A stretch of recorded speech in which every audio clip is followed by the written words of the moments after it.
Assalamualaikum warahmatullahi wabarakatuh. Bismillahirrahmanirrahim. Alhamdulillahirabbil alamin.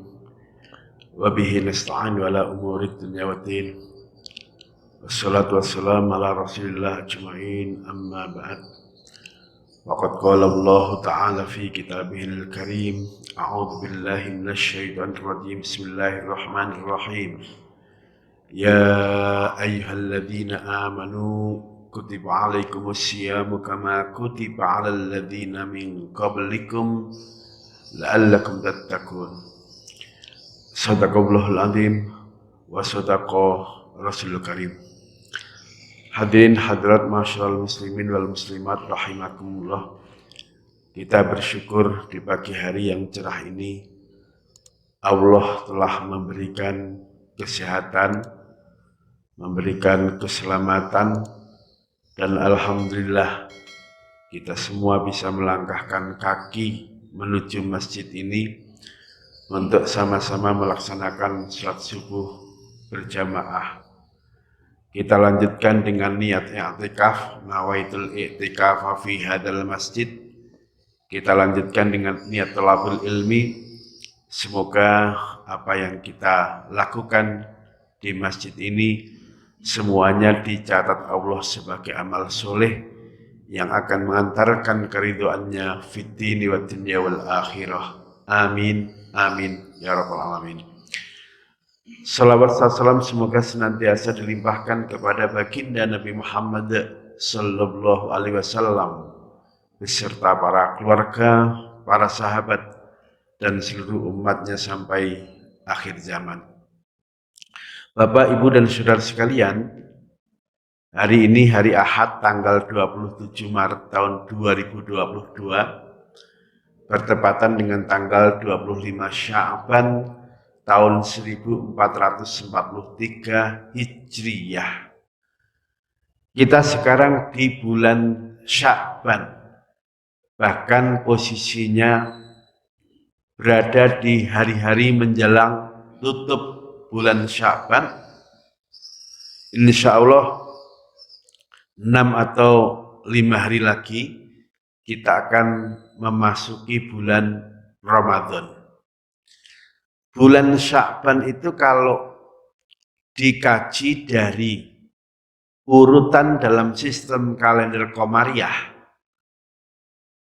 keberadaan bulan Sya'ban ada di nomor ke-8 setelah bulan Rajab dan sebelum bulan Ramadan. Jadi sekarang Sya'ban, bulan depan Ramadan, Syawal, Dzulqa'dah, dan Dzulhijjah. Sya'ban kalau dikembalikan dalam bahasa Arab, makna asalnya kumpul. Jadi dulu orang Arab kalau berada di bulan Sya'ban, mereka mengumpulkan kuda, mengumpulkan unta, mengumpulkan senjata untuk siap-siap mau perang. Sehingga Sya'ban ini kalau dikelompokkan, dia tidak termasuk bulan suci, juga bukan kelompok bulan terkait musim, tapi posisinya ngikut kelompok bulan-bulan yang menjadi kebiasaan orang Arab. Biar nggak lupa saya urutkan, 1 tahun ada 12 bulan. Dari 12 bulan itu dikelompokkan menjadi 3. Ada bulan-bulan suci, ini kelompok pertama, jumlahnya 4. Di surat At-Taubah, surat nomor 9 ayat 36 diungkapkan dengan istilah arba'atun hurum. Inna iddatas syuhuri indallahi ithna asra sahran fi kitabillah yauma khalaqas samawati wal arda minha arba'atun hurum. Nah, yang 4 kelompok yang isinya bulan suci itu ada 4, 1 Dzulqa'dah, 2 Dzulhijjah, 3 Muharram, dan yang terakhir Rajab.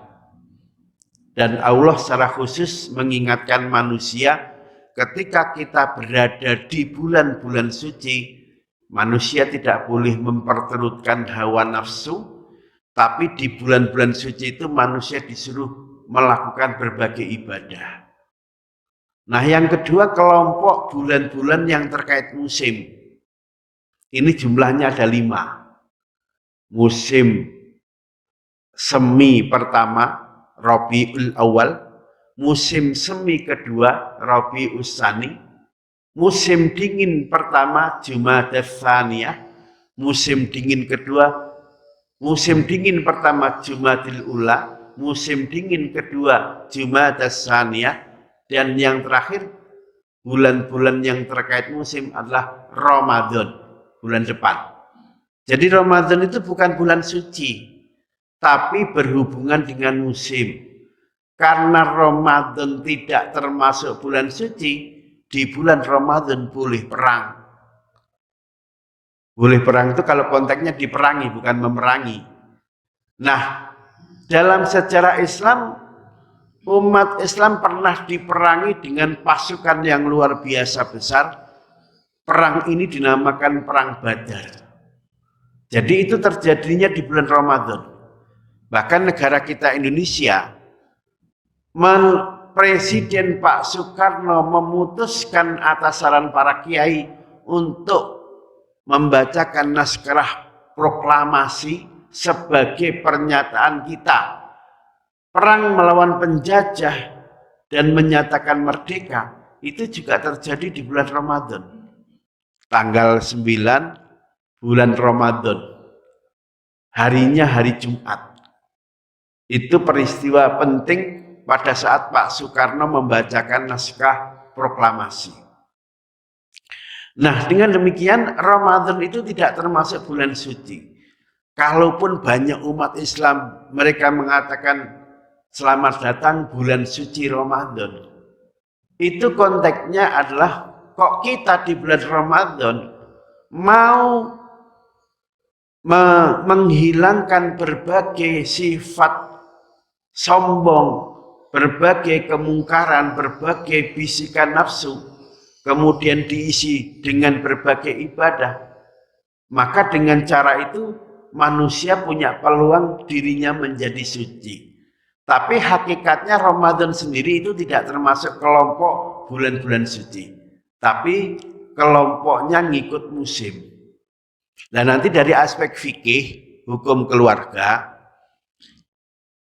bulan-bulan yang terkait musim ini dihubungkan dengan kewajiban suami memberi nafkah kepada istri dan anak-anaknya berbentuk baju. Jadi bapak-bapak jangan lupa, kita ini ketika nikah ada kewajiban batin, ada kewajiban dohir, nafkah batin dan nafkah lahir. Nafkah lahir itu nanti dirinci lagi, ada bentuknya memberi makan minum. Kalau konteksnya memberi makan kepada istri, dalam bahasa fikih diistilahkan dengan nafaqatu yaumin, harian. Jadi tiap ketemu fajar begini, bapak ngasih duit ke istri, kemudian bilang, istri, ini uang untuk nafkah kamu dan keluarga, silakan dibelanjakan. Jadi kalau bapak-bapak ternyata tiap hari nggak niat, kewajiban memberi nafkah sudah gugur, tapi pahala memberi nafkah nanti dulu.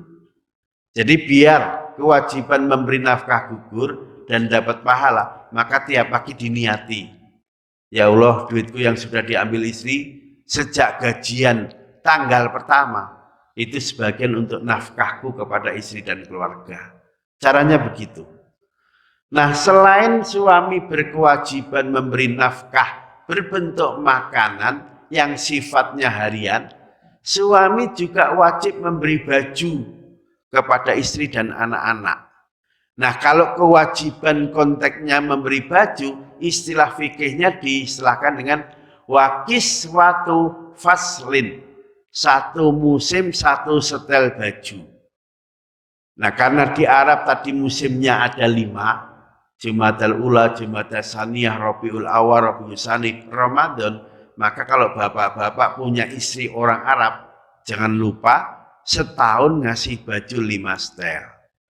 Nah, kebetulan bapak-bapak tinggalnya di Depok, istrinya orang Depok. Di Indonesia setahun hanya ada 2 musim, musim hujan sama musim kemarau. Berarti istri-istri harus ridho, setahun hanya dapat jatah baju 2 setel. Jadi konteksnya seperti itu. Nah, bulan suci tadi ada 4. Bulan terkait musim ada 5. Sisanya masih ada 3 bulan. Yang 3 bulan ini kelompoknya termasuk kelompok kebiasaan orang Arab. 1 Safar, 2 Sya'ban, 3 Syawal. Safar itu artinya kosong. Kadang dibaca sifrun. Kebiasaan orang Arab kalau mereka berada di bulan Safar, mereka mengosongkan rumah, mengosongkan tenda untuk perang. Nah, kemudian Ramadan itu artinya Sya'ban itu artinya tadi kumpul. Nah, yang terakhir Syawal. Syawal itu juga kembali kepada kebiasaan orang Arab, kebiasaan di Arab. Biasanya di bulan Syawal onta menggerakkan ekornya isyarat minta dikawinkan. Yang kemudian ini diikuti tradisi manusia.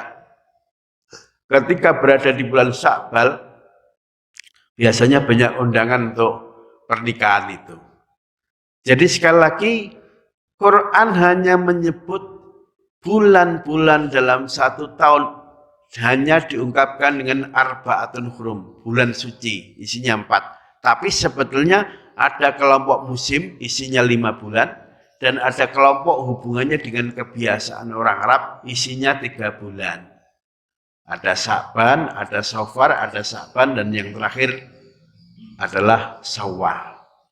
Nah, sekarang ada satu temuan yang mungkin ini tidak terjadi di banyak negara. Bulan Sya'ban, urutan nomor 8 itu, kalau kembali kepada kebiasaan orang Arab, Sya'ban itu mereka bahasakan dengan istilah ruwah. Jadi kalau orang Jawa ditanya, sekarang bulan apa? Dia nggak nyebut Sya'ban tapi ruwah. Itu Jawa tempo dulu ya.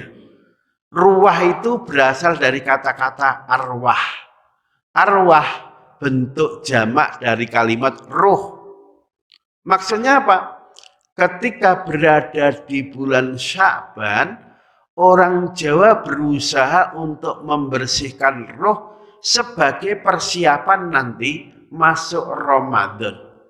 Nah, kenapa roh kok dibersihkan dulu sebelum datangnya Ramadan? Ya tujuannya biar rohaniah kita siap untuk melakukan berbagai amal soleh sebagai upaya agar manusia mendapatkan kemenangan Idul Fitri. Kembali suci lagi secara total sampai diibaratkan seperti bayi yang baru dilahirkan ibunya. Jadi kenapa orang Jawa nyebut bulan Sya'ban dengan istilah ruwah? Itu karena orang Jawa ketika berada di bulan Sya'ban, mereka berupaya membersihkan jiwa raganya dulu sebelum nanti masuk bulan Ramadan. Kemudian ditanya lagi, gimana caranya biar roh kita ini bersih?